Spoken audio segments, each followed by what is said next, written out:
S&R Engineering Construction in 2015 were formed, and myself, I'm the R in S&R, and Sean, he's the S, and then we went off on a voyage. I was a civil engineer and he was a supervisor, and we went and worked for other bigger civil construction companies. We stayed in contact, and we used to talk about, jokingly doing our own thing, and those jokes got closer and closer together. And one day Sean had a opportunity, so we thought we can do this and we can make our own money, and it was also probably our personalities were like, let's just have a go.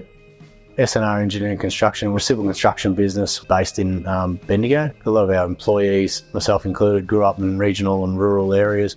We want to work on cool civil engineering projects that are challenging, but we don't necessarily want to go get dragged towards the metro areas, which there's many big projects in the metro area. So I guess our focus is engineering projects that are challenging and cool, but not down the city and not too far away, because we could go all over Australia, but we also we've got families and family-oriented business, and we realise that civil construction is pretty demanding in the first place with the travel and the time, and it's pretty long hours, so keeping it like as local and regional as we can.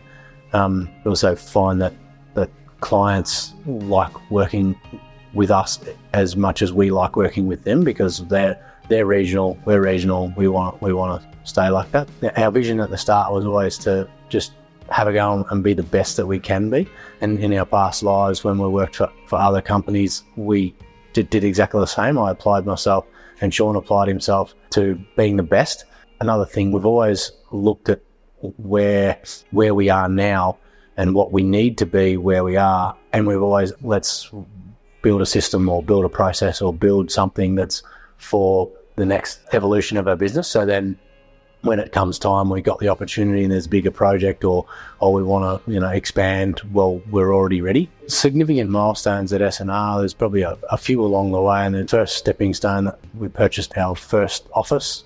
Another milestone at S&R, won a pretty significant project in 2021, which is there's a fish ladder project. It's a structural concrete job with a bunch of gates inside a river or a channel system. There's regulating gates. Those regulating gates prevent the migration of fish. So what these fish ladders do is allow fish to migrate upstream of a weir gate. For us, why that was a milestone was because the job was of a reasonable value, which was much bigger than what we'd done, very complex. We're judged a lot in our projects and delivery on sustainability and equal opportunity, and we often enter into contracts or tenders where we'll have to meet certain criteria in those spaces. We often know that the clients, our clients, have got targets that they need to hit. So then it makes the job of their job, awarding a contract to us all that more easier if we've already got the sustainability and equal opportunity targets. We've already got them covered. We don't have to be pushed to comply with them, because we understand we make their drivers our drivers, or we make their problems our problems, and it makes it, I guess, like I said, it makes it easier for them to award us a contract because we're a safe set of hands, when helping them reach the targets they need to reach in with regard to sustainability and equal opportunity. We know how to build things, we know how to construct things, but understanding that that market of insurance and risk, we're not experts in that space. Civil construction is a reasonably high risk environment. We've got excavators and earth moving equipment, and to us, having adequate insurance is pretty important. It can make or break a business. So we've also got a number of insurances: public liability, professional indemnity, plant and equipment.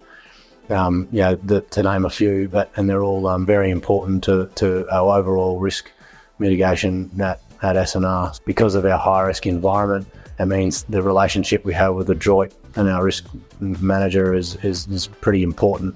Without a partnership with Adroit's always really good communication, and we can ask any question, even if we think it's might be a dumb question or might be a smart question, but it's open communication about understanding where we're at and understanding what we can and can't do is extremely valuable. So having that risk advisor from Adroit coming to us often and sitting down with us is probably what sets them apart in our eyes to others, because they bother to take the time, a deep understanding and a desire to understand, for us to understand, how it works and what insurance we have in place and what risks we're mitigating, and from Chris, understanding our business and what we do and how we do and why we do what we do, because if he understands our business better, it allows him to put the best things and the best risk mitigations in place for us. So I'd say that's how it describes our relationship, is great communication.